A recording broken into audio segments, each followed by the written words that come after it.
Hey guys, welcome to the Octavia Butler mixtape course. I'm Dr. Brianna Whiteside, and today we are studying Butler's Fledgling. Oh shoot, we're we are studying Butler's Fledgling. I just lost my page that I wanted to read out of, which is whack. Anyway, happy Thursday. Welcome back, class. How y'all doing? How was your week off? We are in a vampire novel now. We are in Fledgling, which is the last novel of the semester. You already know what to do. If you want to come on up, come on up. It's so funny. I was reading the chat. Y'all know. I was reading the chat over on the Substack, and I called myself getting ahead of what y'all was gonna say. Right? It didn't work. I knew what you all were going to say about the relationship dynamics in the text. And I was like, well, maybe if I just write a quick post about it, right? It'll calm everybody down. Nope. Y'all weren't having it. I knew y'all weren't having it. No one ever has it. I get it. It's uncomfortable, but there's a lot at play. So let me know in the chat how y'all feeling about Fledgling. We have exited the Xenogenesis trilogy, or all of Butler's works that were series, which is all she set out to write. And we're now back into her standalone work.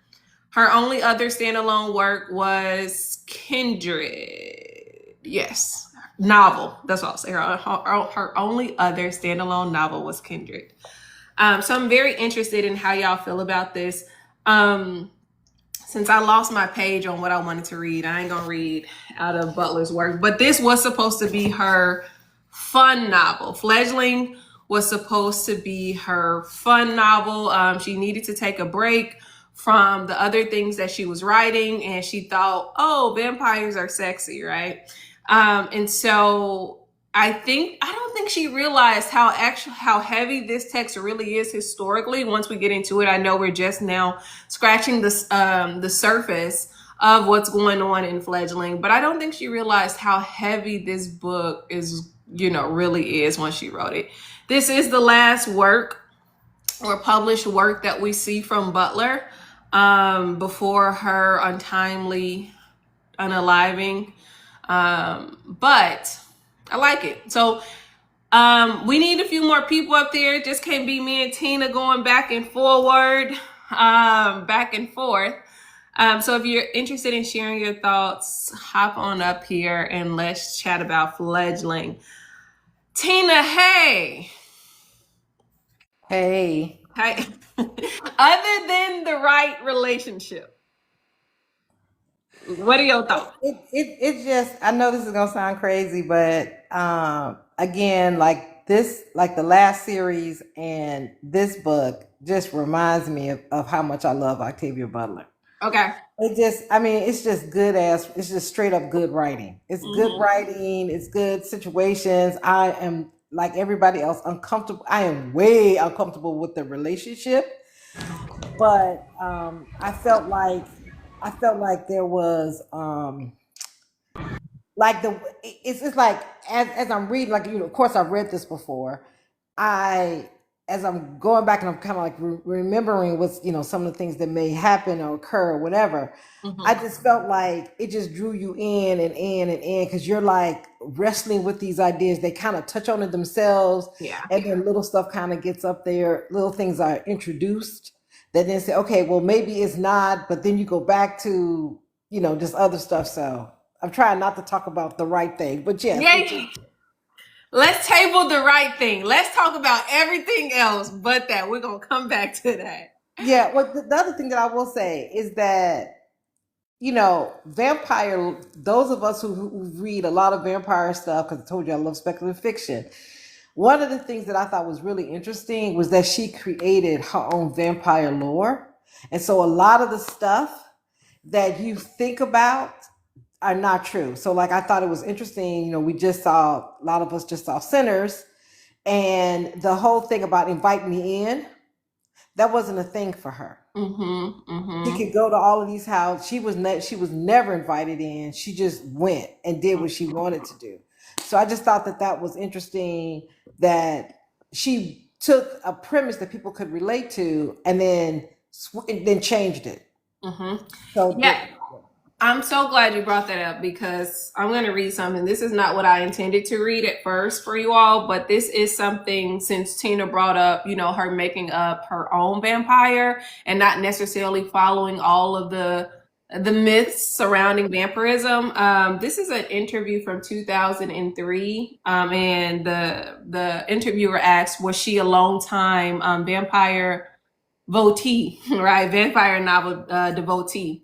And she says, "It's not something I paid a lot of attention to. I read Dracula ages ago. It was on my mother's bookshelf. It was nice. I read whatever was on her bookshelf, grazing and finding what I could. Later on, I heard about Anne Rice. I read her first book and found it interesting, but I didn't pay much attention. What caught my attention is that you can write a vampire novel as a historical novel, as a mystery, as a romance, as science fiction. The variety amazed me. I thought, there are all these different kinds of vampires. I'm going to make my own," right? And she goes on in her interview to talk about, kind of talk about that generally when we read about vampires, they're not women, right?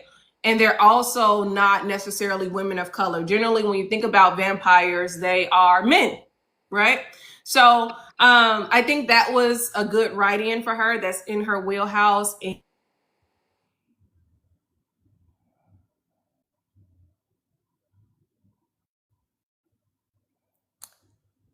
can you guys hear her? Because I can't.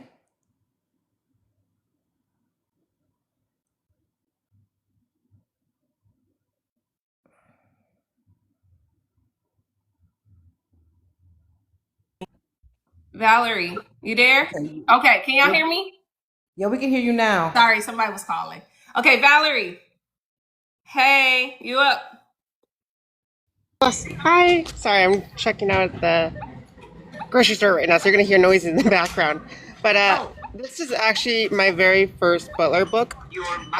So I read it back in February, and let me tell you, this is the most wildest Octavia Butler book to introduce you to the celebrated, famous Octavia Butler.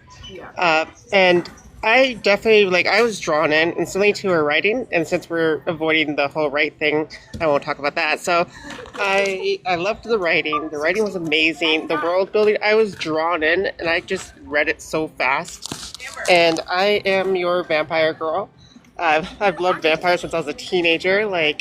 I read Vampire Academy as a teenager, and I loved Vampire Academy TV show, and Buffy the Vampire Slayer, all that good stuff. So, pretty big on the whole vampiric folklore stuff, and I agree. I love her concept of vampires, and I remember the first time hearing about Fledgling, I was talking in a Discord server about this short film I watched, and I can't exactly remember the name of it, but I think it's like Suicide by Sunlight or something like that. And it was really fascinating and interesting with it was set in this world where vampire in a setting of the world with vampires, but melanated vampires were able to daywalk because of their melanated skin, and that fascinating, and I wanted more of that. So I was talking about I want more black vampires and exploring how their melanated skin protects them from the sunlight, which was included in Fledgling, which I thought was really cool too, and got me excited. That is just a really cool, fascinating concept. And I liked the symbiotes and the whole. I also really, really loved the queerness. The what? The queerness and the polyamory. Mm-hmm. Flawed with polyamory, not really a perfect exact polyamory, but to be the first Octavia Butler book for me to read, and just be like, whoa, like there's polyamory themes and like queerness themes in a sci-fi, like a horror, like gothy book. I loved it. And yeah, those are my thoughts that are non-creepy Yeah, if you all stuff. are interested, no, totally fine. If you all are interested in other vampire books, you can read Tanner Reeve Dew's My Soul to Keep. Like, this is this very interesting thing that she does with blood. So My Soul to Keep, and I think it's also, I think The Living Blood is a spinoff. I'm not sure, but My Soul to Keep is definitely one. And if you're thinking about the living dead, and what that means for ancient people to come back and all the other things, you want to go ahead and get into Tanner Reeve Dew. And then she was Butler's friend as well. Also a sci-fi speculative fiction writer.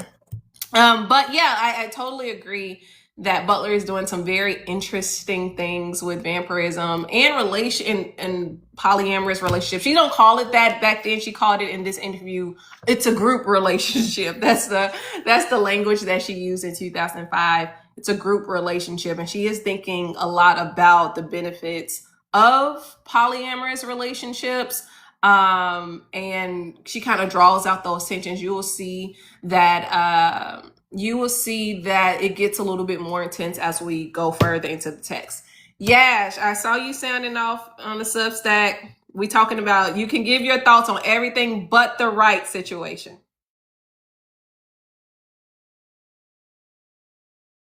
Yash, you ready? I'm here. Okay. My bad. Okay, I can't talk about right. Not yet. All right. I'm having a difficult time with this text, and I'm actually gobsmacked that I'm having a difficult time with this text because I feel like I'm one of the people that's kind of like more with the shit, like when it comes to Octavia Butler's writing. Like, oh, I get why they would go with the aliens, I get why Lauren would start Earthseed, blah blah blah. This I can't get with. I understand that Shuri is older than she appears, but it's giving PDF file. We're not talking about that. But that's why I'm struggling with the text.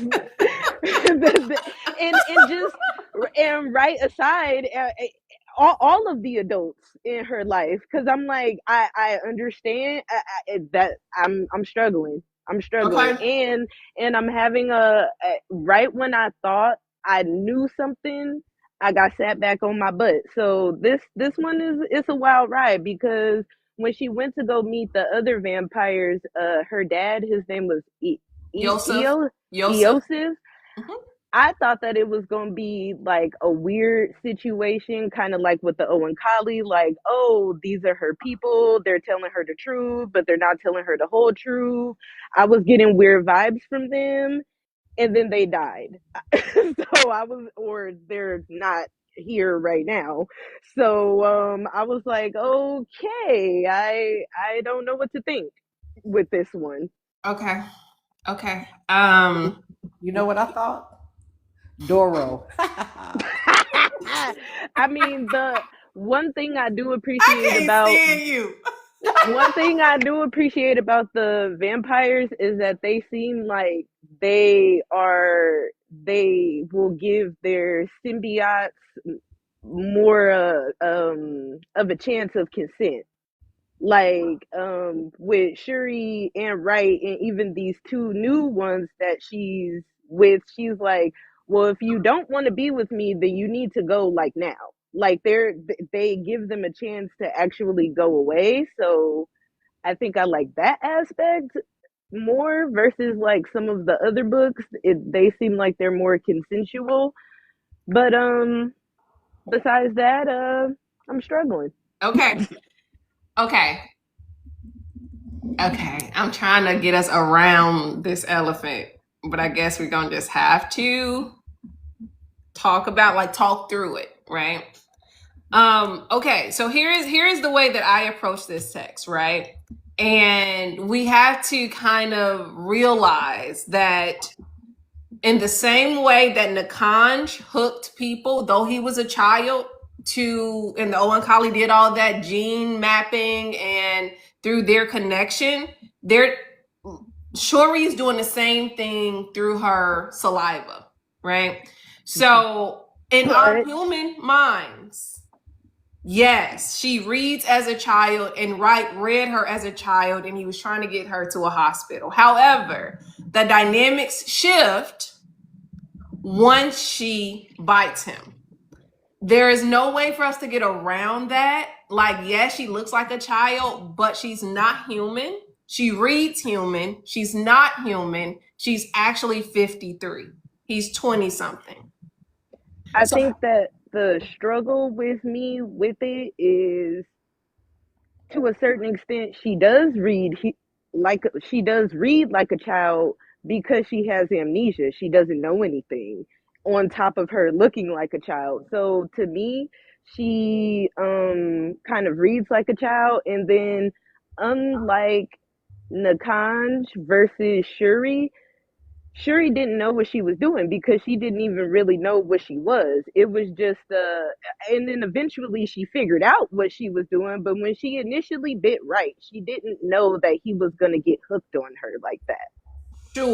sure. We can go. Let's unpack the multiple things you said, right? For everybody, we mentioned amnesia. I think that's a great point to mention. Shori's a child because she has amnesia, but she does not have an intellectual disability here. Is she disadvantaged? Yes, but she is intellectual. She does learn. That's why I tried to put that line in there in the Substack post. She's not dumb. She can learn. She just doesn't remember the past, but she can remember the present, and she continues to create new memories. She just doesn't have access to the old memories. So yes, in that sense, she is childlike. In the sense that they're referring to her as a child in Ina years. Yes, she is a child, but then now we have to think about the dynamics of species and the dynamics of race. If we move Shori back into the African American tradition in which we are reading her in, that childlike labeling is infantilizing her. This is paternalism at work here. You call an adult or someone who's not a child a child. This is history at play. If we go back into Ina year, she's only a child because she's not mature enough to mate. So then we have to kind of think through, because what is the age of consent if we're going back to the human? So I think we're going to have to decide, are we going to look at this as a human or as an Ina species? We can't, on this right situation, we can't do both. Also, But though Right she is a did not human. know what she was doing to him, she still did it. And at that point, it was too late for both of them. Right? So this is addiction here. And I wrote about that on the Substack. This is addiction. There's nothing he can do. There's nothing he can do. So who's to blame? I see y'all saying he didn't care. When didn't he care? Did he not care before or after? Like, I think we gotta kind What of was that deal with saying? that. He was In the too quick to second take season? her clothes off for me. Like, He mm-mm. was already compelled. Yeah, but He was already hers at that point. yeah, but she still looked like a child. So okay, point taken. She looks like a child, but she has already bound you to her. Right, like okay, so like he didn't know. Like there is two things going on. Like he didn't know that she was an adult. Mm-hmm, She's 53. mm-hmm, When he sees in front of him her as I'm gonna call her Renee at this point. For him, she's Renee. She's a child, and he's compelled to have sex with her. He's compelled because she's bitter, and so he's compelled to do that. But she still was he still saw her as a child. He at that point did not know she was 53. He didn't know that she was like an actual adult. He still wanted to have sex with her. And the fact that when he took off all of her clothes and he was like, you have no hair anywhere. mm-hmm, You don't have breasts, you don't have anything. Like there is like this was like plain. This person and you're at this point, Renee, mm-hmm, feels like a child. mm-hmm. And he was somewhat stricken by that, but he went with it. Okay, so here is what we're Also, gonna. wait, Huh? I, I gotta say something. Also, when they went to go meet her Mm-hmm. dad clocked it. Her dad was like, "Well, how old do you think she is?" Mm-hmm. And Wright said, "Well, I think that she looks like 10 or 11, but based off of what we've been doing, I'm guessing she's 19." And her dad was like, "Huh, 19? That would make it legal." And her dad wasn't really tripping because her dad is like, "We're vampires, she's older than him. I already know that. And like, we do what we do." But her dad did clock it. Her dad clocked it. Sure. Or Io Sif or whatever Joseph. his name is. Joseph. Yeah. Yeah, He okay. clocked it. We're going to have to choose what we're going to, if we're going to suspend human morality, or are we going to favor Ina morality? We can't stay in both worlds. This is the tension in every class. We're going to have to make a decision because other things are about to happen that we're going to have to decide on, right?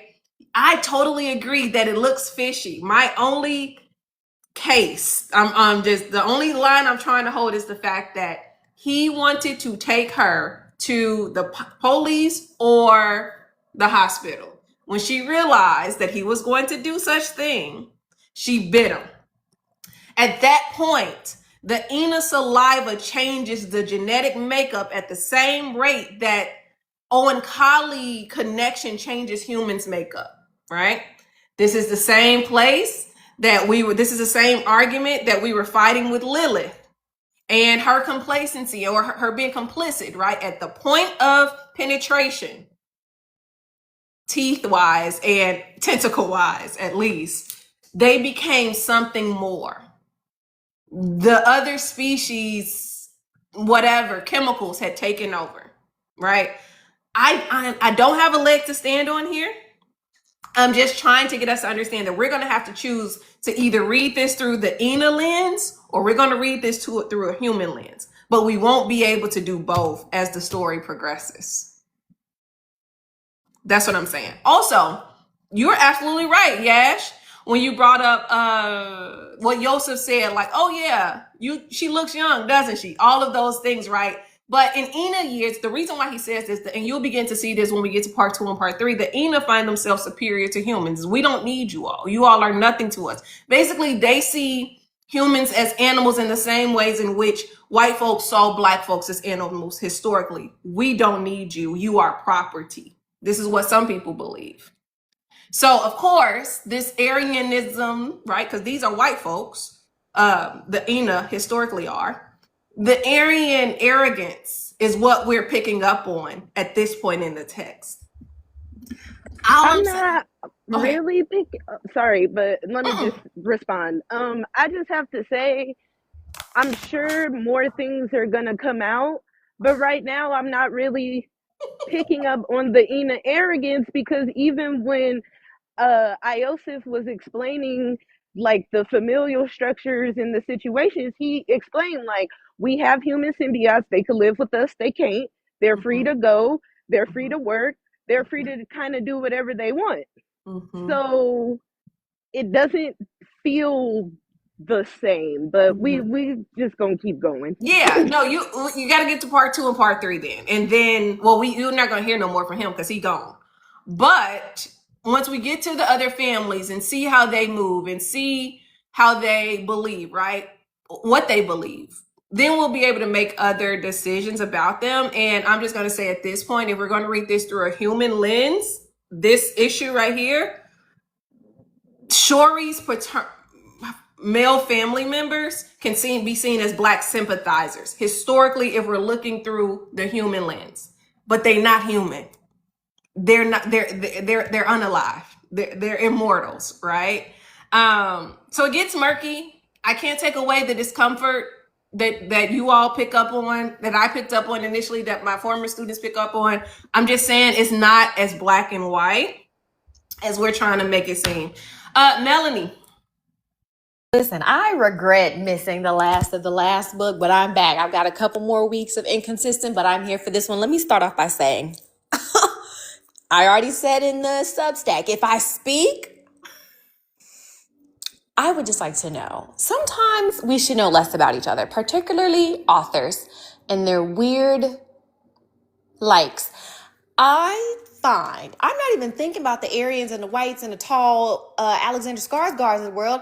I'm just really confused why we have a young child in a body. She's an old woman, a young child in a body, and why my eyes must see and visualize her engaging in acts as a young child in a body.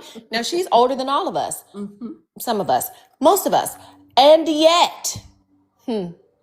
And maybe there's something there outside of disgust anew. Maybe there's a lesson here I'm just not seeing. Also, and we're still in part one, why? Exactly, Tito. Why we chose to have this dark-skinned black child. I love a good man with a buggy. He has a car. But she had to go to this man from the Caucasus is beyond me. I think it goes back to, again, we got to go to therapy instead of writing books. This is another example. Same with Kindred and Fledgling. Hey, girl, they got good credit, but what else do they come with? Baggage and buggies. Let's try something different next time. Last piece, because I really have thoughts here. I'm trying to be polite because this is TikTok and you can't say too much crazy stuff. I just think that if we are going to be running from people, actually, no, let me say this in a good way. I do appreciate that Octavia does something that most writers, authors, movie writers don't do, is that she bases us in reality. And what I mean is, like, we're in 2005, and you have to think about like where we were technologically in 2005, and she keeps us there. Like computers and Googling and their cell phones, like all this stuff. I do appreciate that. However, I was alive in 2005 and I was fully cognizant as a baby adult. We couldn't go on the early Facebook and get to searching for stuff. We couldn't look harder. I don't believe that. I don't believe that. There was Black Planet, but she wouldn't know because she was with a white man. Cut it out. There she was was not Tagged. wired like that, y'all. She was at the library. I don't believe it. There was Tagged. There was Ubu. You mean to tell me all she got was a goddamn library card and was Yes. No, I don't believe it. She says in several interviews she was not wired. She's not wired. She listened to the radio. Yes. And she went to the library. And I don't like that. You too smart for that. And that's all I got to say about that. Okay. What else y'all got? I have to co-sign that because that's exactly what she said. They asked her about that, and she was like, "Oh, I'm not all into all of that technology." She had a typewriter. She was on a typewriter.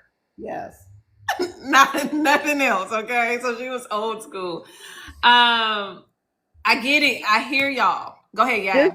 Just to comment on Octavia Butler, I think is very interesting that she's always playing with gender, sexuality, and that y'all was saying it earlier in the chat, but polyamory, multiple people relationships. I don't know if I'm saying polyamorous, right. Yeah, relationship. Yeah. I think that is very interesting that like in a lot of her books, the ideal family structure in her mind is like you need multiple sets of parents and it's more communal, and I think that aspect is interesting, but I also think that my girl was a freak. Y'all, well, she ain't had no. Okay, let me say that. Let me answer the last part. Then Beverly or Tina, whichever one to go. She didn't have a sex life, right? In her notes, and that is why she may have written about those type of relations so much, like those fantasies so much. I don't know, but she don't necessarily say that in her archive. But we do know that she was deprived. She didn't have the sex, because of her stature. And I think I mentioned this in other classes that, no one really found her attractive. She's over 6 feet. She's a larger Black woman, deep voice. Y'all know dark skin is in now, but barely. You might as well just been Black in the 1920s. You know what I'm saying? When people just say you Black in the 1920s, like that, right? So it's in now. That barely, as Melanie said. But it wasn't in for people like her. You know what? Let me, because I think that's fair. She could have used a rose toy. You know what? technology. Sorry. Melanie. Magic wand. Imagine Hitachi was around in 1976, babes. Let's lock in. One of my friends just celebrated her 17th anniversary with her Hitachi. Let's not do too much. I'm just saying. Oh my God. There were ways we could have tried. I don't think she tried hard enough. She was too busy worried about that man from the Caucasus. She keeps reminding us, strangely. Okay. But what I wanted to say was, outside of the lo-fi and the weird desires for things that she never really experienced, I do think, because polyamory is one woman with multiple men, polygamy is one man with multiple women, I do think she does get in touch with the way most of the human society functioned before the whites, capitalism and supremacy, because a lot of your Eastern, like if you go East instead of West, they were either matrilineal or matriarchal, if you can say it that way, and they did appreciate going between, and marriage wasn't as confining. So that is good. However, I just don't. We could have gotten a Tachi. Do you know Well, what I feel like most people practice polygamy and don't even know it anyway these days. Right. If you have multiple partners, if you are in and out of these sexcapades with multiple people, you're basically practicing it in a way. Right. One thing I do want us to talk about, if we're going to stay in this vein, is think about the adultification of Black girls here, Black girl sexuality, Black girls as aggressors, right? These myths surrounding Black girlhood and sexuality. Like, I want to move it from right and move it more onto Shori. What do y'all think? I hate that she has amnesia, but because she's like the only one of her kind left, she's now responsible for the other symbiotes because she is childlike and now she needs to keep herself alive, keep right, keep Theodora and the other two girls, the other women. So I think that that's very interesting. Like, yes, she's a vampire and she's stronger and can do more than a human, but she also was basically just in an accident, and now she's thrust into trying to figure out who she is, and she has to kind of take care of other adult people. One of the things that I think that ties all of that together also is the fact that she's an experiment. So they say early on that like she knew or she had a sense of that, and then it was confirmed that yeah, you were an experiment because we were trying to have the ability basically to be daywalkers. And we see that this has, you've got some things going on for you that the rest of us don't. And when they talked about that, so I thought that that was interesting. So that's why I'm gonna say the big D word is one of the reasons that it made me think about that was like a couple of things. Again, it's like the ability to consent is always in all of these books are marred.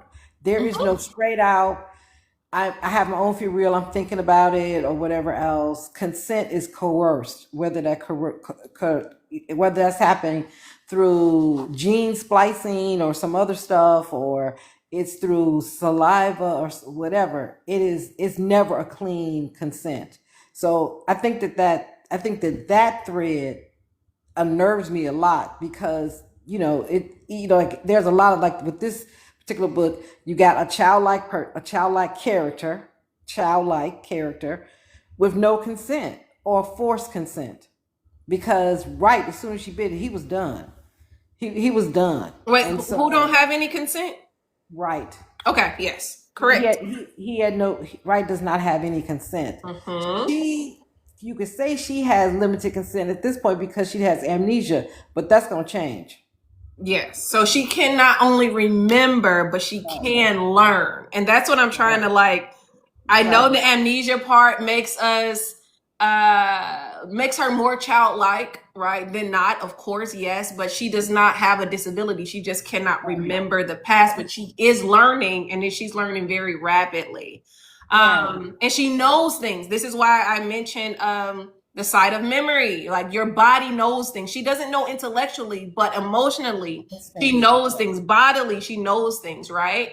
And so in this case, Butler is positioning her as an aggressor. I hate to say that. Yeah.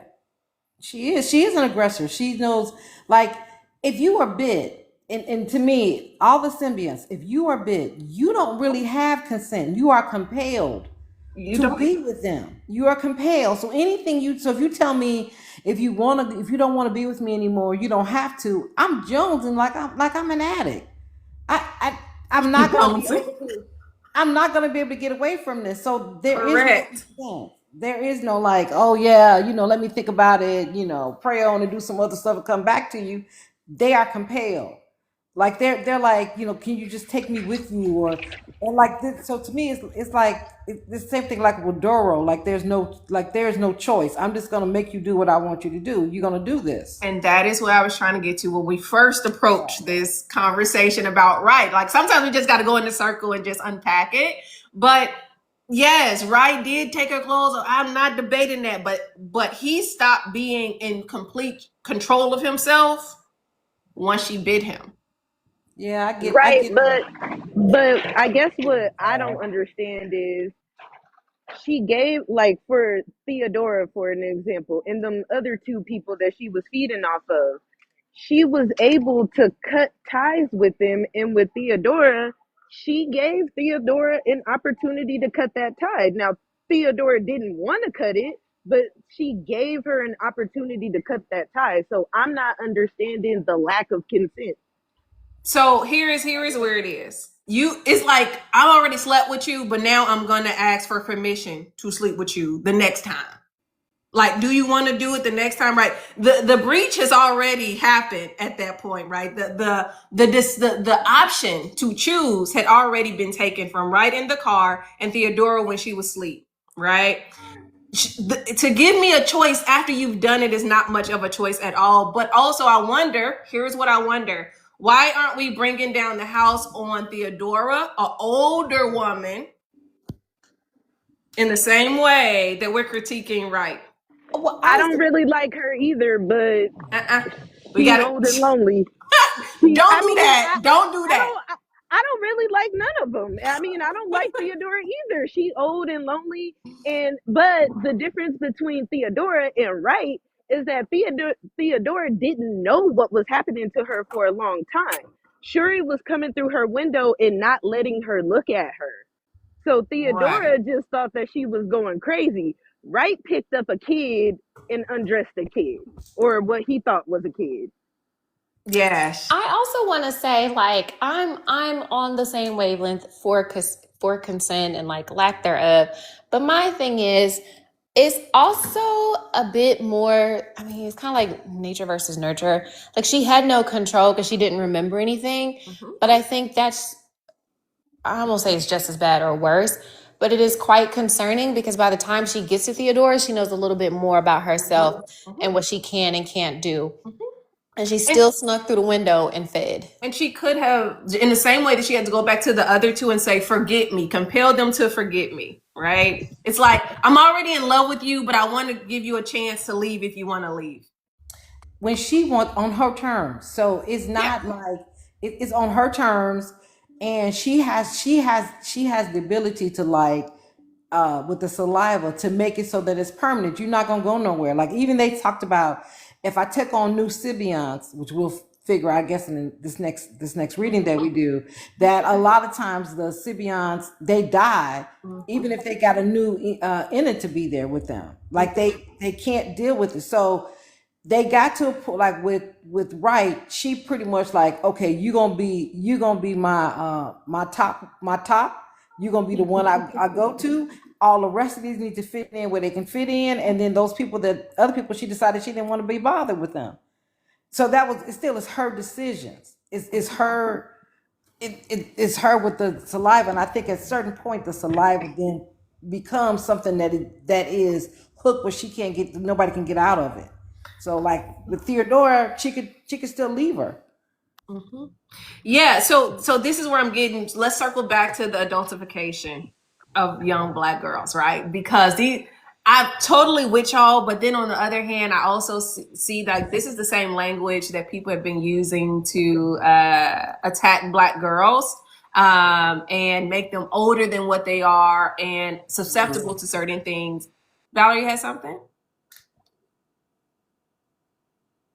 Was just kind of going, Oh. But yes, I do have something to say. But after you finish where you're going. Yeah. So we're going back and forth between multiple worlds, but this is some of the same language. What we're arguing and dissecting and unpacking, I guess I want to say, is the same language that people use to adultify girlhood or to call Black girls fast, right? They're sexually advanced, they're sexually mature at a young age, all of this. I'm not taking away from what we said because I believe what we're saying is accurate, but I also see like the other side of what Butler is kind of doing, what Butler is kind of doing historically as it relates to Black girls. What y'all think? I definitely picked up on that while I was reading the book. Those themes is as much as I felt extremely uncomfortable with not just Wright but all of the symbiotes adults relationship with Shori, I saw where even though it's uncomfortable and hard to read, I could understand the theme of that Black girls being adultified and over sexualized too much themes, and going into of what Tino was talking about is on how Black women and Black girls have always been experiments, which again from historical context, like that doctor dude, which probably for the best, I can't even remember his name, but they call him like the grandfather of gynecology. Like he was testing on Black women's bodies without anesthesia, but then giving white women anesthesia because back then they believed that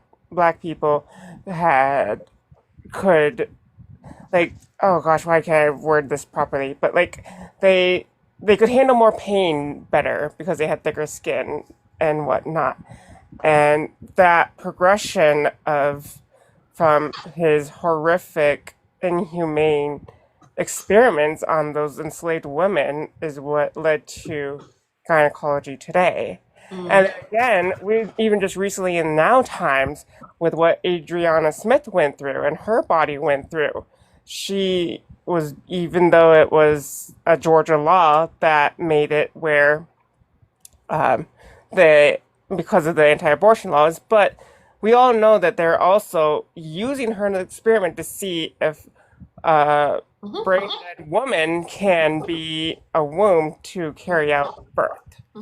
So, and then also to go into the whole saliva being addiction and all these symbiotes don't really have a choice, but in a way, if you really look at how addiction works is, if people actually try hard enough to get clean, they can wing off it and go off on their own. So yes, in a way, they don't have a choice because they're jonesing and they're addicted to her saliva and they need it, and without it, they can die. But that's the same thing with people on opiates and whatnot. If from withdrawals they get sick and they could die from it. But if they get the right appropriate help and they wing off it gradually, they can get clean. So I was thinking about how like if somebody wanted to leave the Inas, why not? What if they took their saliva and syringes and just gradually wing them off until they could function without dying or getting sick without them and have that choice of freedom to leave. So this addiction thing and the saliva being an excuse for not condoning, but kind of trying to make it so like it's not on them for their weird relationship with Shori, which yes, she's 50 years old, but for them, these adults and their perspective, they see her as a 10-year-old. And even though Wright is addicted to Shori's saliva, that addiction doesn't make him say those weird things about her body during their intimate moments. That addiction to the saliva doesn't make him say things like, oh wow, you're completely hairless and smooth.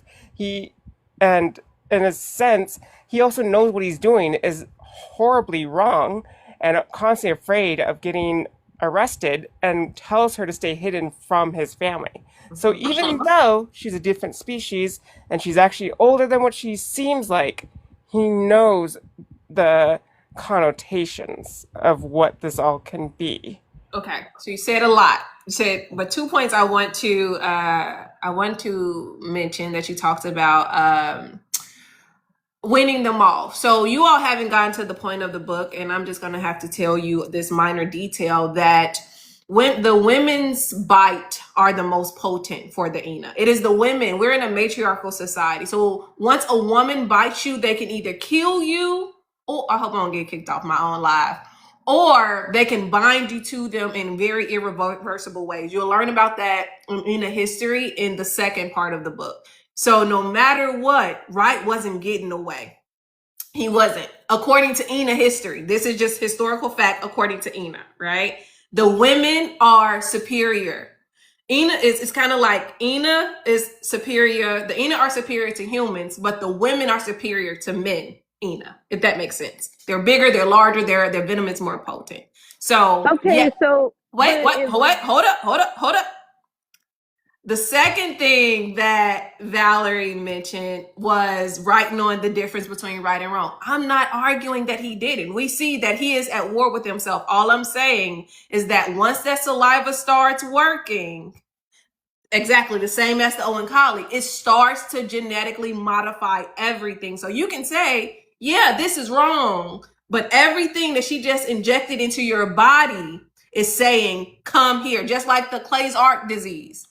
Come here. You cannot avoid this. You have to come. So you can intellectually say this is wrong, but your biology has been changed, right? So we'll see more. We'll learn more. I'm interested in how y'all feel once we get to the second part. Yash, go ahead. okay, I understand all of that. But what happened to the other two people that Shuri was feeding on and she broke that tie? She compelled them. She didn't compel him. You see what I'm saying? So she compelled them. Okay, so here's how I'm just gonna tell you. The first person that you bite, that you mate to, is your first. This is the person who is bound to you in a lot of ways, right? And you'll learn that more in the second part. The rest of the people are extras here. You can keep them, but the tie is not as strong. It's kind of like the first person you sleep with, I guess. This is how it works in my mind, right? This tie is, well, I don't want to get into that. Anyway, according to Ina history, the first person will have the most difficulty separating. He will have the difficulty. He will have the difficulty with the other mates. He would have it, right? And so the other three and four, she wasn't really.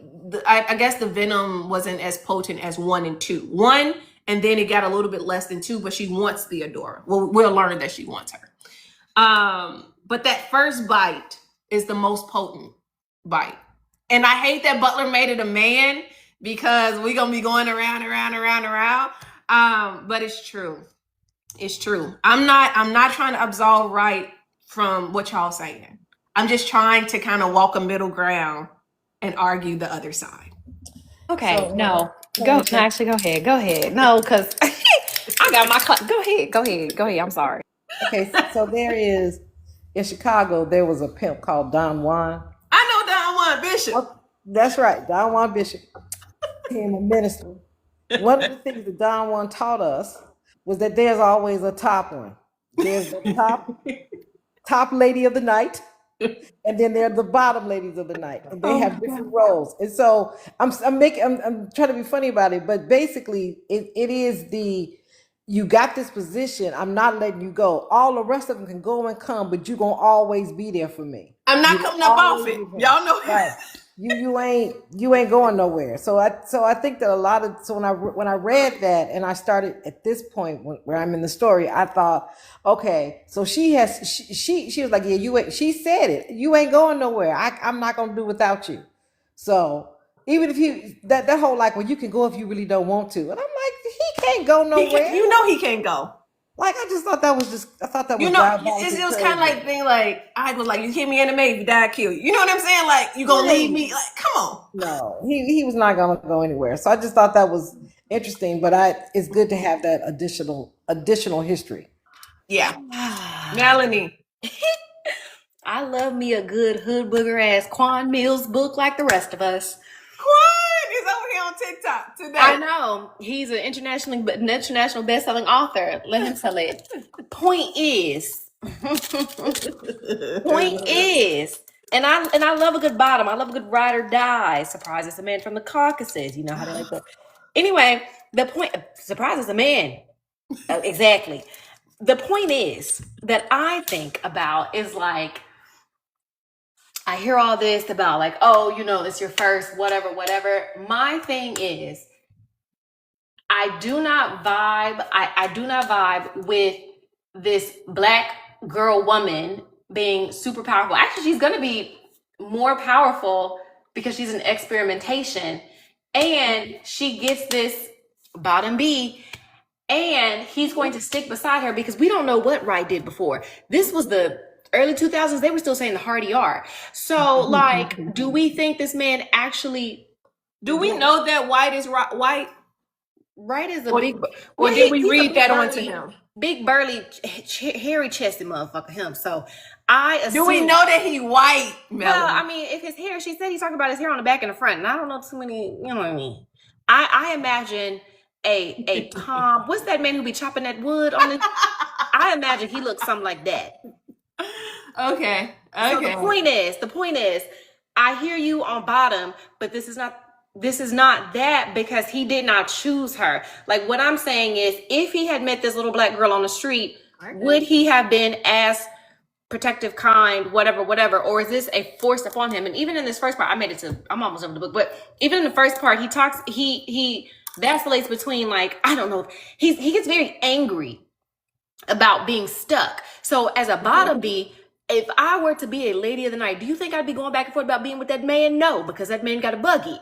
But Wright is going back and forth about being with this lady. And that to me is basically saying he's not as down as he really would be. Well, he's not down. He's down for her, but not for the cause, for the others. And I don't like that neither. He's not down for the others. Like he thought he was, the only one. And then I hope this is in the point, because we got to the point where they blew up her father's community, right? Yeah. Okay. He doesn't want to share. Huh? He does not want to share. He does not want to share. And her father has said this is going to be a hard one for him. Everybody's first person in the community, the first wife, the first husband, whatever, they're going to have a problem with this. Now, we do know that all the other Ina are white. All the other families, everyone else, this is an Aryan lineage. The reason why they attacking her is because she's superior, because she's black and she could stay awake during the day. And then you got this black body in this white lineage. She's about to change the history of the future of the lineage, not the history, the future of the lineage, right? By creating these monstrous children, right? And you'll start to hear this language probably in part 3, the language that they use to describe her. You'll start to see this is about race. That's it. Not sexuality. It all goes down in the DM in the Ina community. Everybody know what's up. This about race here. I don't know if white is right. I mean, yeah, white is right. It's not, but I'll follow you. I don't know if he's white. I don't know. You see, I made a joke there. I hope you caught it. Yeah, I did. I initially read him as white, but then I'm like, she never said it. But Butler often doesn't give you those markers, straight on. So I don't know. But I didn't read Wright as white. Okay. But he also doesn't read as black either. He could be anything in my opinion. Did she say he was white, Jenny, lactose intolerant? Y'all say she said it? I must have read over that. She says pale skinned. Can it be light skinned? No, did she say pale skin for Wright or for Yosef, her father's community? I think she said. Because for me, I know she said pale skin when she was talking about her father. Oh, she said both of them. Okay. Well, I guess he white. I I guess he. just have to add, there's two reasons why I don't like Wright. I don't like Wright for the obvious reason, but Okay. I also don't like Wright because of his possession, and I think that I don't like him because of his possession, because we all know that Shuri is not a human. So I think that it's interesting that Wright wants to be with her, and he knows that she's not human, but he's going to struggle with what's her natural, what's her natural calling. Like, it's natural for her to have a haram, basically. He's going to struggle with that. So I'm like, okay, you want to get with the vampire and have the vampire benefits, but you don't want the vampire to vampire. That's the other reason why I don't like this character. Well, okay. One, let's walk this back. She says pale skin, but she could be saying pale skin about right in comparison to her dark skin, right? Because he was saying, didn't he say like you're black, and she was finna say I'm brown, I'm not black, that whole conversation. So I don't know. He could be light skinned, lighter, or he could be No, white. you giving that. I know black, I'm Dominican. I don't think we're doing that type of brown spectrum. I think he literally is just a regular F6. He could be white, but I'm saying like they did have that conversation in the car, right? So okay, point taken. No, Yash, what was what don't you like? That he's possessive and he want to be with the vampire, but he don't want the vampire to do vampire things. Well, I think he don't want the polygamy He don't want to share her. But that's the vampire things. We've already established that in this world, vampires have a haram. Yes, period, they have a harem. So, yeah. Yes, but now he's being introduced into it, right? So he's in it. He's frustrated. He's like, "You're my woman. What you mean? What you mean?" But okay, but I'm a vampire. Ebony says in the chat, no, because she called Stefan light skin, but Stefan was literally brown. If this is the case, he was her sibling, and he was also brown, a brown boy. She said lighter than him. She said that he was lighter than her. He was light skinned, so he's light skinned black. But she calls Wright pale skin. Okay, I'm a roll with it, because in my notes when I first read it, it said white man right there. But all right. So we decided that white is right. White is white. And we all know Octavia like her some white meat, so I think that makes sense. Yeah, our girl did love a swirl. She like a squirrel. No! Because they got them buggies, Right. Oh my God, okay. Wright had a car this time. Bankole had the buggy. He had the car. But you see how that technology advances, because Bankole, she wrote that book in the 1980s or something. She needed to advance, just like how we went from bicycles to horses to bicycles to cars. That's why we got a car with this one. You know what I mean? We had to elevate. Oh my God. Even in Kindred. Guys, hold on 1 second. This is going to pause. I have to buzz someone in my place room. I know that's right. But like I was saying, that's not an important point. But Kindred, Dana's white man, I forgot his name, but Dana got with him because he had a higher position in the company that they was working for. So, our girl is a figurative buggy. She gonna get with a white man to get up. Exactly. I don't got no legs to stand on here. We know. I'm just trying to. Okay. Now that we all on the same page, we uncomfortable with it. We've been around the world. Okay. Let's get to the fact. Let's get to how this woman is being hunted. Right? Primarily due to the color of her skin. Let's talk about the historical nature of that.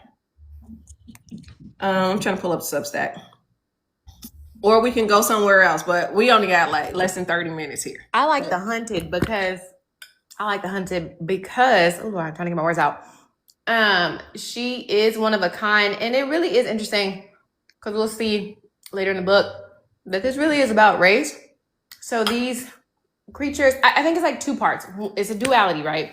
One side of it is like always about progress, I think, to the Ina because they've been around for so long. And immortality kind of gets boring after a while, or like never aging gets boring. Excuse me. But two, I think part of it is also because they see humans as animals, there may be a disgust in the fact that they need these humans in order to progress themselves. So I would imagine it's something like if, and because they've tried it, like the guy, the big barrel chested bitch. He's stupid, but he's billionaire. I'm sorry. He's built like a barrel, and he tries to connect his kids' brains to like monkeys and like inject random animals. So I think for him, it's like cool, but it's actually not cool for us as humans to try and lower ourselves to being part animal. And so for the Ina, it's the same thing because they are essentially having to use the things that they eat or feed off of to withstand this planet that they have either fallen into, grown up in, or came from. And that's that. I think that's more frustrating for them than just the color of her skin. It's more than just the color of her skin. It's what she represents. So I think, okay, I'm pushed back just slightly here because I read the book. So some people feel like, yes, we are disgusted the fact that we need humans, right? But these attacks are racial, right? Remember, they talk about Stefan tells her like, hey, you know, people were coming from north and south, east and west to see you. You were the success, right? You were the success, and it's not by happenstance that she's at her mother's community and they burn that down. And the very day or next day that she's at her father's community, they come for that. So this is racial. This is racial here. We want her extinct. We want her out of here. We don't want to change or alter the great white race. Right. You at the point that we are in the book, you start to see a little bit of that because they talk about how important she was. Like you said, the people were coming from all these different places, and the fact that they could not find anything, that they were burned so badly, tells you that somebody had to know that they existed because they're in these exclusive places where it appears that nobody knows that they're there. It's hard, even when they were trying to find the father's place, it was hard for them to locate and to find it. So this is not going to be a bunch of humans coming to burn them down. It has to be somebody that of the inner race that is hunting them, and the fact, like you said, that they follow from whatever. So just we're at the beginning point of some of that. Yeah, we still don't know what's really going on, but we do know that someone is hunting her. Taichi says, are they hunting her by scent? That's a good one. I don't necessarily think they're hunting her by scent like the first one. I would say no, because they knew that the male Ina and the women Ina, they do not live together. So of course they knew that she was going to be with her mother's community. So they burned the mother's community down. These are the people who hold the legacy, who broke through in the genetic engineering or in the sciences. These are the people who have progressed the race. They take them out.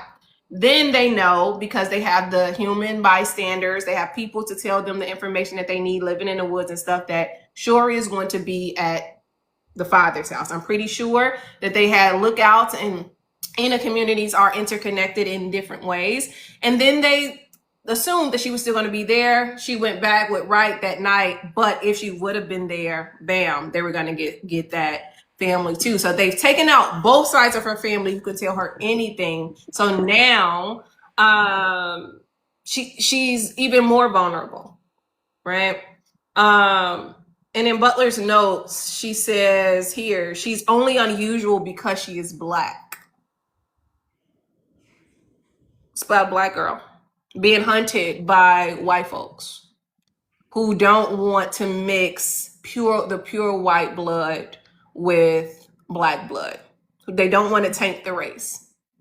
It's interesting because she's the only one that has the potential to daywalk. Yes. She's the only one. And Stefan had a little bit of it, but he was not as advanced. Like he was not the success. Shori was the success. Right? So she was the only person. And she did have other sisters. Let me say this. She did have other sisters, remember? Oh, never mind. Weren't they mentioned in this section? I thought they were. I was about to say, didn't she have other siblings? Yeah, she had two other sisters, but I think she was the most advanced model. So they were all melanated. She just happens to be the darkest skinned. Because Stefan was still burned slightly, and he still needed to sleep during the day, but not her. So if you take out this success, we don't have to think about the monstrosity of commingling. And we think about this about American soil. American monsters are born out of the American imagination. This is the same way that white folks thought about Black people and biracial children. This is historical in nature. It is okay, interesting so because they did say in the text that Shori is more human. What'd you say? It said in the book that Shori is more human.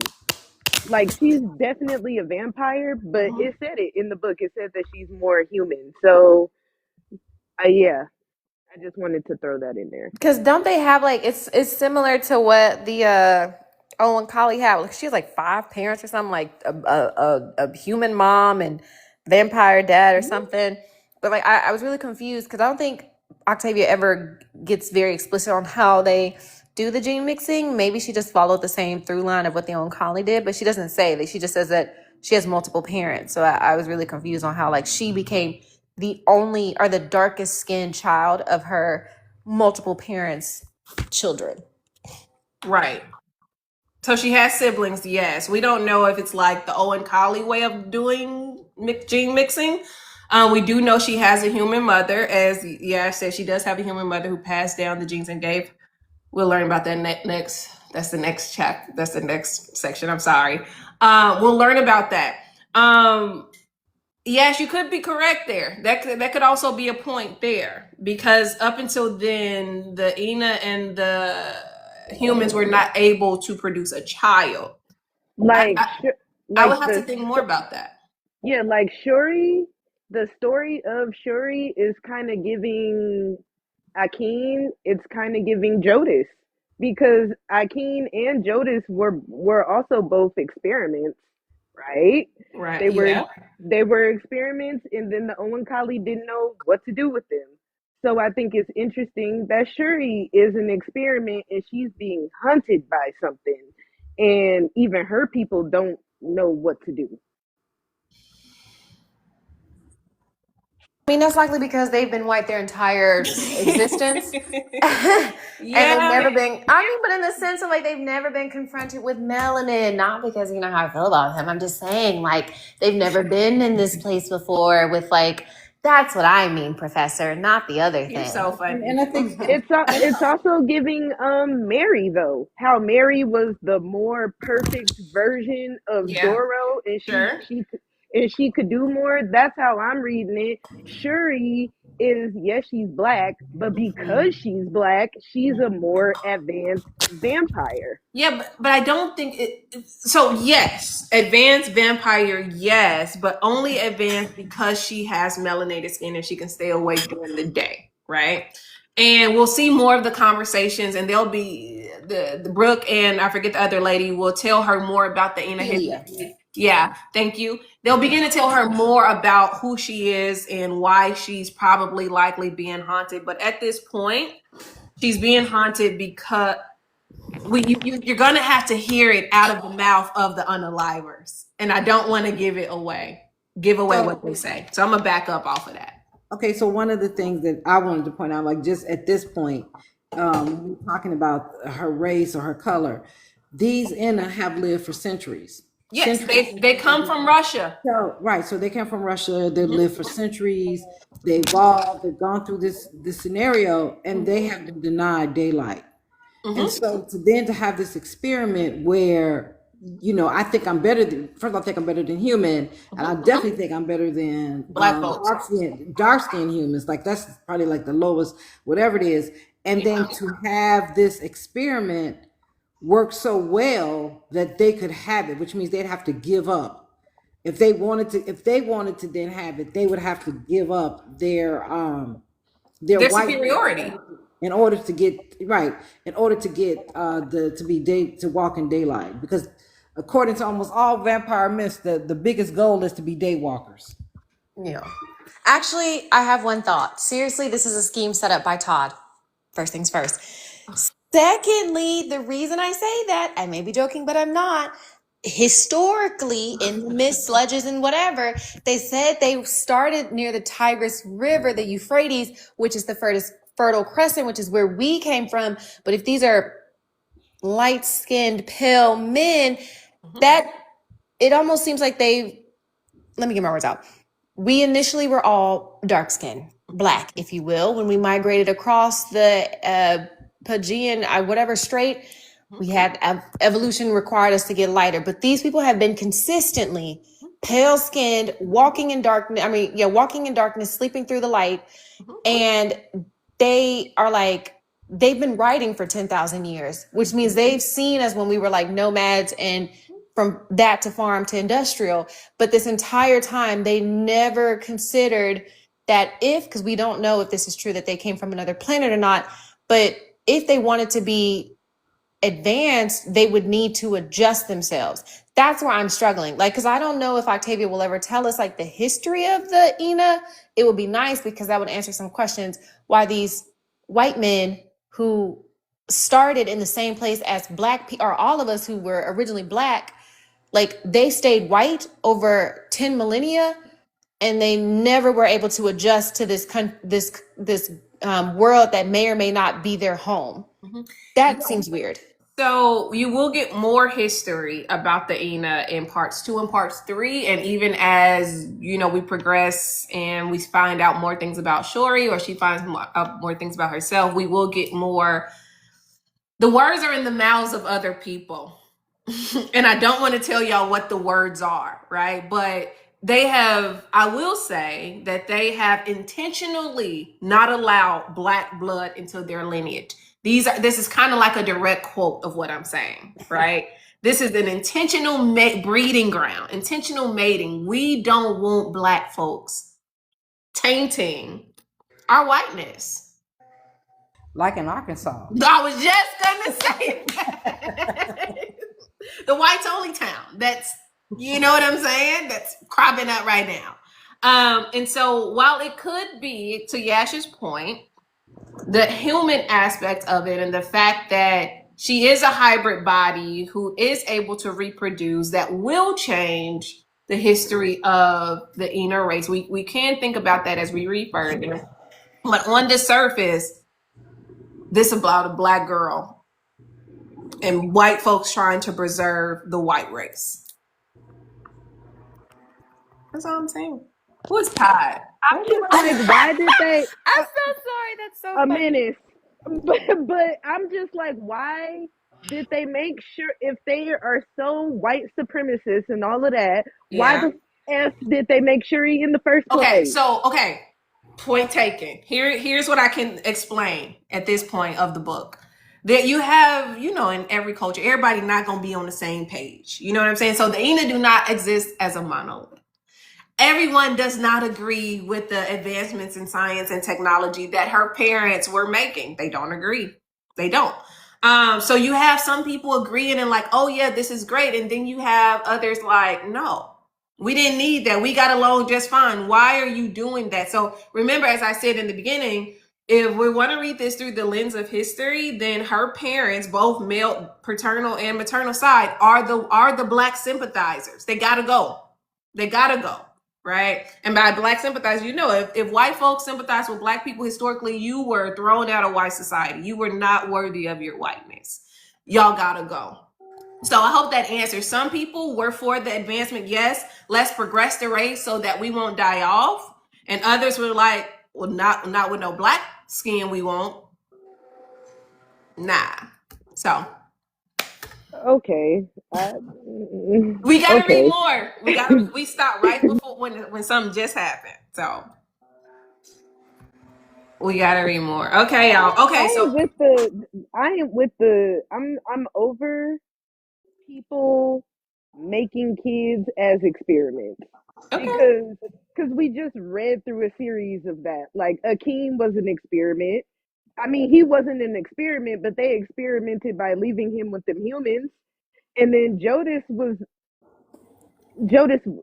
a mistake, quote unquote. But Nakan, I mean, he was an experiment too, and they was just trying to figure out like what was gonna happen. So like I don't know. This is difficult. This is it's the D word. It's the D word. You Yeah. gotta let Can him I die, but it's the D word. can I also ask one more question? And I am joking, but I'm not. Particularly around like Octavia's, I think her like ability to subvert what we know or what we think we know to be right or wrong, true, up or down is nice. However, when it comes to something like this, it does remind me of that book by what Heather McGee, like what racism costs us, and it's about how like we used to have public goods, but then racism. I just think it's so interesting that Octavia, waxed poetic about hierarchical behavior and how humans just got smart. And these gosh dang potential aliens are falling victim to something as trivial. I'm trying to be polite here, as trivial as extra melanin in the skin, enough that they are willing to not do the thing that every vampire movie tells you that they want to do, which is daywalk. Hello, Blade. Yeah. He was a daywalker. He was also black, the first Marvel. Sorry. Point is, I think that's interesting that we have not seen yet in part one Octavia's like explanation or reclamation of, oh yeah, these aliens or whatever they are can be just as stupid as people, in the sense of like they're willing to cut off their nose to spite their face. Yeah, we haven't gotten there yet. We're gonna get there. Yeah, the vampires feel like that too. Like it kind Yeah, of you're a like little bit muffled. oh sorry, kind of like am I better? Yeah. Mm-hmm. Kind of like how in Exogenesis, how all of the Ulai were like, "You're sick, just go find a Ulai." Like it's a no brainer. Like don't do that. But in this book, the vampires are kind of more like the humans because they're killing themselves off just because they don't want to change. Sure. And oh, that's getting ahead because I'm like, they can't like Don't get they. ahead. I'm not, but they cannot make how like True Blood, Twilight, whatever can make. That's in the first part, which also seems quite nonsensical if these are supposed to be supreme or superior beings from wherever they come from, because they don't replenish at the rate that like their birth rate is not enough for them to be doing something like this. I don't know how many there are across the world, but it just seems like they are like a small percentage of the what I think was at that time like 6 or 7 billion people in the world. Yeah. So to do something like this is very silly. Well, look, let's remember, and I think this could be given or applied to I was going to say the Owen colleague, the Ina as well. We think about, we've been going over and over again or around about this idea or Butler's concept of like the human contradiction, hierarchy and intelligence, right? And we saw that at play in the Xenogenesis trilogy. We're also seeing it at play here. Intelligence is, according to Butler, relatively new. Your hierarchy, which is, what you're biologically inclined to lean towards, will win every time. Every time. And I think that when we're looking at her parents and who were the women, I think that's important. And we may not get a chance to talk about it tonight, but we'll talk about it next week. That it's the fact that the women made the breakthrough in the science that allow Shuri to be here right now, right? Not only just the women, Ina, but also they had women researchers, right, that were humans that were doing this work that was cutting edge, that allowed changes in DNA to happen. So I think that's important too, that we should think about. On the subject, let's circle back to the venom for a second. I want to read something from the archival notes on Shori's venom, because we'll see. I want us to think about the venom as we read part 2. I think we're going to get more into the women vampires in part 2. But she says Renee's saliva contains a hypnotic substance, among other things, that not only makes people highly suggestible, but enables the implantation of post-hypnotic suggestions. The venom is addictive and promotes the increased growth of red blood cells and the death of any microbe or multicellular parasite feeding on or interfering with the subject. The reason why I wanted to read that was to say, one, they hypnotized by this venom. It don't matter how much she inserts, they hypnotized, but at that point of injection, it changes them genetically. You become something other than human. And I don't think we've gotten into have we gotten into the benefits of the symbiotic relationship yet? Like the longevity of life. Not in part 1. Okay, not in part 1. Okay. We'll get there. So as you can see, once they stick their teeth in the body, the genetic makeup changes forever. So, okay, so we only got to the age part. Okay.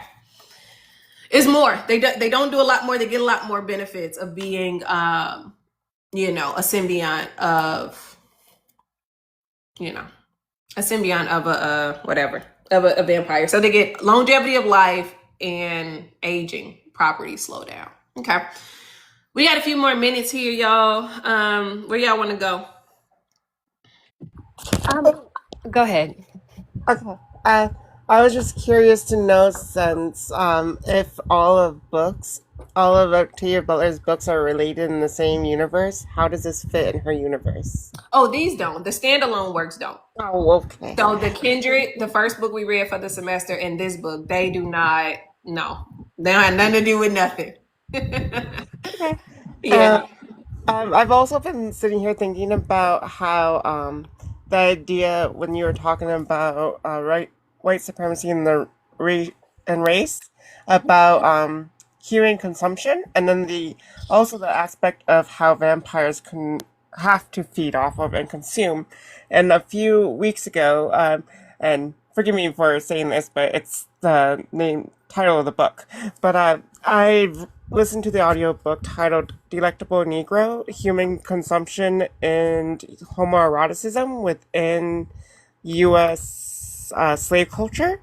And it was really interesting as it covered like the actual human consumption back in slave times, but then also the metaphorical consumption, the mental, the sexual energy, the physical, and the emotional consumption of slavery at the time. So while you guys are talking about the whole experimentation and the race aspect, it was making me think about the Ina consuming black human by using them and their bodies and their emotional and their mental and their sexual, feeding off their sexual energy and their blood, and using them to experiment and create, to perfect their species into a better being who can actually exist in the daylight world and function, and not just be hindered by the sunlight. And then also how the hunters are hunting them all down because they don't want vampires to be able to blend in within humanity and be harder to kill or know they're vampires since they can daywalk. And yeah, it's very interesting to see how that book that air quotes, read because I listened to the audiobook, but from that historical consumption of slavery and black culture, from the transatlantic slave to the U.S. Human consumption within slavery, and seeing it in this perspective, in this writing too. And I wonder, because you said that Butler does extensive history in studying, if this is all a part of it on purpose and a theme around all this. And it also plays into the part of the factor of you were bringing up the adultification of black girls. They're consuming off of this young black girl's body, even though she is the one in the power dynamic, but she's still being consumed and used. Mm-hmm. Mm-hmm. And that's Yeah. that. Yeah, I think we're gonna get more of that, and we'll see how the inner workings of that works. Also, if y'all are interested, you all can look at Becoming Human by Zakiya Jackson. Subtitle is Matter and Meaning in an Anti-Black World. She does it's a scholarly book. She looks at a lot of Black narratives and how Black people become human in the American imagination. I think it's I think it's relatable to what we're talking about, or I think we can draw some connections, because not only is Shuri becoming human, she's growing up in front of us, right? If we're still believing or going with she's still a child, she is becoming an adult in front of us in a lot of ways. And I think Tai Chi mentioned something about wanting to talk about in the chat Black girls being unprotected and things like that. So we can definitely pick that up next week. And everything else y'all may want to talk about, that happens in part 2. Ebony says something about the rough encounter that with Wright and Shuri, the sexual encounter. I found that interesting. She's talking about, I think that is still part 1, where he finds out like, oh, I can't be free of you. So he makes it a point to try and try to hurt her. Mm-hmm. And then she's like, okay, whatever, like a pencil down the hallway. But not really. It just felt that way because she's stronger than him. And he seemed afterwards like upset. And I ain't like that neither, Ebony. I'm glad you raised that point. Yeah. Yes. Yeah, no. The other thing that I don't like about Wright is that I feel like he was a loser. He was a loser, and that's why he was okay with getting with somebody that was younger than him, so he could try to have power over them.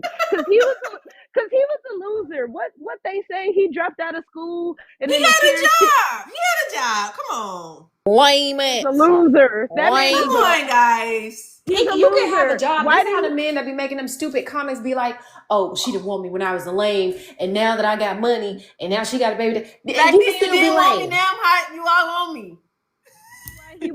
That's why he's trying to dominate this young appearing Black girl, because he's a effing loser. Oh my God. Yeah, he did say something about he had some kind of weak job, talking about he's still trying to find himself. He living with his aunt and uncle in the back of their shed or something. You know, at 23. Okay. Y'all, you need to be getting your cart together with your good credit. At least the Owen Collie has some benefits, man. Right don't have nothing. Well, I guess he got a house, but oh my God. Well, he don't have none of that because he was Shuri and her folks now, or her people. So he ain't got none of that. He gave it all up for love or compulsion or whatever that we're gonna call it. This is a great class. We didn't get to any of the questions on the Substack per usual. I know we never gonna get to it. I knew the moment that y'all read Wright and Shuri's relationship, we was gonna be on that majority of the time. I did. I knew it. I tried. I missed it because I would have been timed. I should have been on time today. But we will pick up with part 2 next week. And I will drop the questions, and y'all know how it go at this point. Good night, y'all. Bye. Good night, y'all. See you next week. Bye.